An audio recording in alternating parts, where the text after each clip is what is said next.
সে হিন্দু হোক, মুসলিম হোক, শিখ হোক, জৈন হোক, যেই হোক, তাদের যখন কোনো সমস্যা, তাদের উপর যখন কোনো অন্যায় অবিচার হয়, তখন আমরা কিন্তু দেখা যাবে অনেকেই কিন্তু সেগুলো গুরুত্ব দিই না বা তাদের সঙ্গে থাকি না। তার জন্যই তো আন্দোলন আজকে বিচ্ছিন্ন। আন্দোলন সেই জন্যই তো প্রশ্ন অনেকের মনে জাগছে যে আন্দোলনের স্থায়িত্বতা কোথায়। নমস্কার বন্ধুরা, আপনারা দেখছেন গৌতমের সাথে। আজকে আমরা যে বিষয়ে আলোচনা করব, আপনারা সবাই ইতিমধ্যে জানেন যে আর.জি. কর ঘটনায় যেভাবে তরুণী ডাক্তারকে ধর্ষিত এবং খুন হতে হয়েছে, তার 1 মাস হয়ে গেছে, এখন অবধি কোনো রকম বিচার পাওয়া যায়নি। সুপ্রিম কোর্টের 2বার শুনানিও হয়ে গেছে এবং সারা দেশ বিদেশেও কিন্তু আন্দোলন ছড়িয়ে পড়েছে। সর্বসাধারণ মানুষ কিন্তু নেমে পড়েছেন রাস্তায়। পশ্চিমবঙ্গ সরকার থেকে এবং সুপ্রিম কোর্টও জানিয়েছে শেষ অবধি তাদের কাজে ফেরার জন্য, কিন্তু ডাক্তাররা, জুনিয়র ডাক্তাররা সেই আন্দোলন এখনও চালিয়ে যাচ্ছেন। কিন্তু শেষ অবধি এই যে আন্দোলন সব কিছুই হচ্ছে, কিন্তু কেউ ডাকছেন তিলোত্তমা, কেউ নাম দিয়েছেন অভয়া। তো সেই অভয়া কিংবা তিলোত্তমা কি শেষ অবধি বিচার পাবে, ন্যায় বিচার? আমরা একটুখানি এই বিষয়ে আলোচনা করব। আমরা এখন পেয়ে গেছি শিল্পাঞ্চলের বিশিষ্ট সমাজসেবী গোপাল আচার্য মহাশয়। গোপালবাবু, একটুখানি যদি বলেন যে আর.জি. কর ঘটনায় মানে ডাক্তারকে এইভাবে ধর্ষিত, খুন, এবং তার কি ন্যায় বিচার, সুবিচার আমরা পেতে পারি? মানে কোন দিকে এগোচ্ছে এখন, কি মনে হচ্ছে?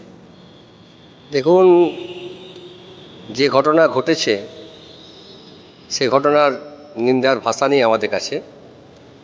এবং দেখা যাচ্ছে যে আবাল বৃদ্ধ বনিতা, নারী পুরুষ, বিভিন্ন ধর্মের মানুষ আজ রাস্তায় নেমেছে যে নির্যাতিতার বিচার চায়। এখন এই বিচারের জন্য যে আন্দোলন জুনিয়র ডাক্তারবাবুরা করছেন, ধর্ণা, অবস্থান, বিভিন্ন দাবি দাওয়া, এখানেই একটা আমার ব্যক্তিগত নিজস্ব মতামত আছে যে এই আন্দোলনটার স্থায়িত্বতা কী, এর ভবিষ্যৎ কী, কত দূর এই আন্দোলনটা চলতে পারে। অনেকের মনে প্রশ্ন আছে। অনেকেই বলছেন যে সব চুপচাপ হয়ে যাবে, 2 দিন 4 দিন চেঁচামেচি হবে, হাতরাসকে যেমন মানুষ ভুলে গেছে, কামদুনিকে ভুলে গেছে, এটাও ভুলে যাবে। যে কেন এই আন্দোলনগুলোর স্থায়িত্বতা হয়নি বা তার ফল পাওয়া যায়নি? কারণ ভারতবর্ষের যে বিচার ব্যবস্থা যার উপর দাঁড়িয়ে আছে, কারণ বিচারটা দেবে কে? বিচারক যখন বিচার দেবেন তখন এভিডেন্স চাই, এবং এই এভিডেন্সটা দেবে যিনি তদন্ত করছেন, আইও, ইনভেস্টিগেশন অফিসার। সে রাজ্যের অফিসার হতে পারেন বা কেন্দ্রীয় সংস্থার সিবিআই হতে পারে। এখন এই এভিডেন্স এবং তার যে চিপস, যে ডাটা যে লিখবেন, ড্রাফট করবেন, তারা কারা?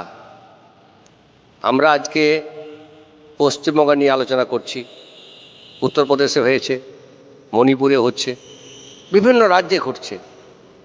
এখন এই আন্দোলনের স্থায়িত্বটা কেন হয় না? কারণ আমরা দেখেছি, মাঝে মাঝে খবরের কাগজে দেখি, বিভিন্ন টিভি চ্যানেলে দেখি কীভাবে লেখা হচ্ছে, কীভাবে প্রচার করা হচ্ছে। আর.জি. করের ঘটনা নিয়ে ডাক্তাররা আন্দোলন করছেন, কিন্তু যে মানুষ রাস্তায় নেমেছে তারা কিন্তু শুধু আর.জি. করের ঘটনায় রাস্তায় নামেননি।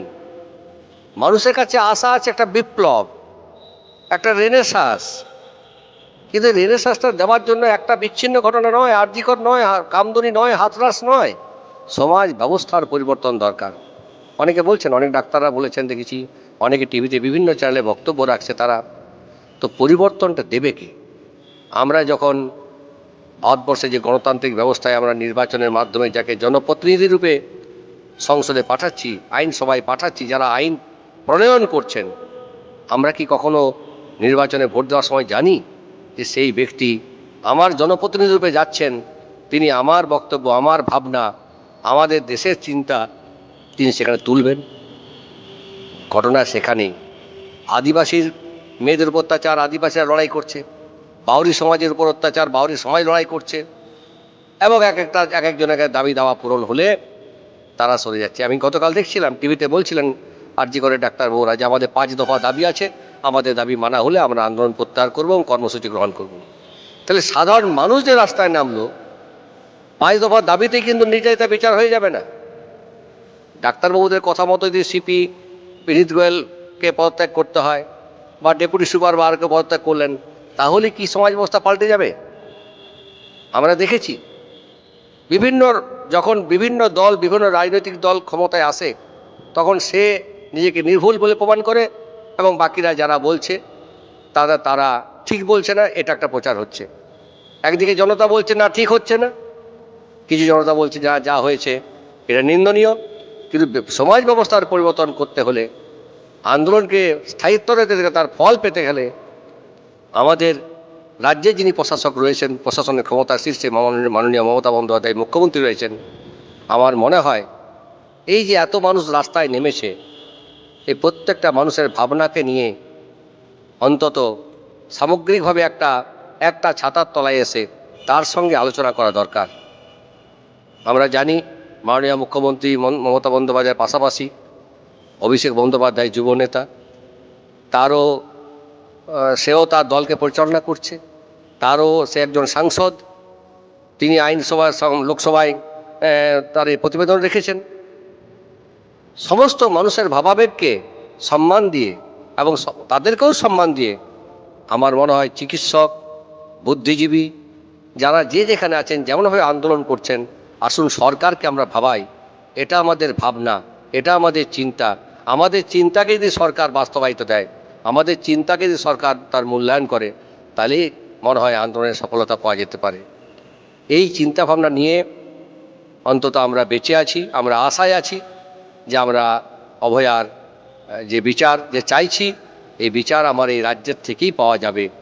রাজ্যের প্রশাসনের উপর আস্থা রাখা, সিবিআইয়ের মতো কাজ করছে, মানুষের ভাবকে সম্মান দিয়ে আমার মনে হয় কেন্দ্রীয় সংস্থা যে গোয়েন্দা সংস্থা সিবিআইয়েরও উচিত রাজ্য প্রশাসনের সঙ্গে তার সামঞ্জস্য রেখে তাদের কাছ থেকে যে ক্লু আছে। গতকালও দেখছিলাম যে একটি তৃণমূল ছাত্র পরিষদের একজন ইন্টার্ন, তিনি তার দায়িত্বে আছেন, তিনি কিন্তু বলছেন কী কী ঘটনা ঘটেছে। সুতরাং সন্দীপ ঘোষ বা তার টিমকে পরিচালনা করছে মমতা বন্দ্যোপাধ্যায়, বা সন্দীপ ঘোষ বা তার টিম, তাকে যে আমাদের রাজ্য সরকার যে তাকে বলেছে এই কাজটা করতে, এটা নিশ্চয়ই কেউ বিশ্বাস করে না। তাহলে মানুষের ভাবনা, মানুষ যে ভাবছে, ভুল ভাবুক কি ঠিক ভাবুক, এই ভাবনাটাকে সরকারকে ভাবতে হবে। এবং যেখানে যেখানে আন্দোলন হচ্ছে, আমার মনে হয় সেই জায়গার জনপ্রতিনিধিরা সেই সমস্ত জায়গার আন্দোলনকারীদের সঙ্গে বসে তার সামগ্রিক নির্যাস আমাদের মাননীয় মুখ্যমন্ত্রীকে পৌঁছালে তবেই মনে হয় এই আমাদের চাওয়া পাওয়ার হিসাবটা মনে পরিষ্কার হবে। আচ্ছা গোপালবাবু, এই যে দেখা যাচ্ছে যে সবাই কিন্তু এই যে আন্দোলন হচ্ছে, কিন্তু সবাই যে আন্দোলনে রয়েছেন সেটা কিন্তু নয়। অনেকেই বলছেন যে অনেকেই বাড়ি থেকে তারা দেখছেন, টিভি দেখছেন, সব করছেন, কিন্তু আন্দোলনে বেরোচ্ছেন না। তো এরকম কি আপনার মনে হয় কোনো ক্ষেত্রে?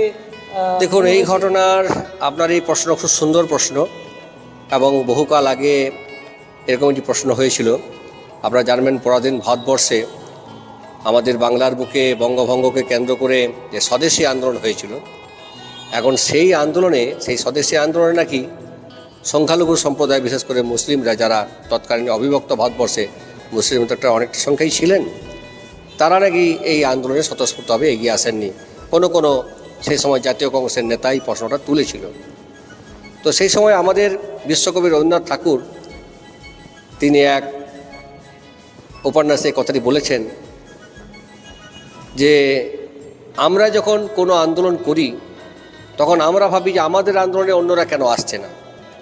এই প্রসঙ্গে তিনি বলেছিলেন যে ঘরে যখন আগুন লাগে তখন যদি আমরা মাটি খুঁড়ে কুয়ো করে জল বার করার চেষ্টা করি এবং আগুন নেওয়ার চেষ্টা করি, যখন বৃথা হয়, তেমনি যখন কোনো আন্দোলন হয়, সেই আন্দোলনের অন্যের যখন অসুবিধা, অন্য সম্প্রদায় বা অন্য মানুষ, সে হিন্দু হোক, মুসলিম হোক, শিখ হোক, জৈন হোক, যেই হোক, তাদের যখন কোনো সমস্যা, তাদের উপর যখন কোনো অন্যায় অবিচার হয়, তখন আমরা কিন্তু দেখা যাবে অনেকেই কিন্তু সেগুলো গুরুত্ব দিই না বা তাদের সঙ্গে থাকি না।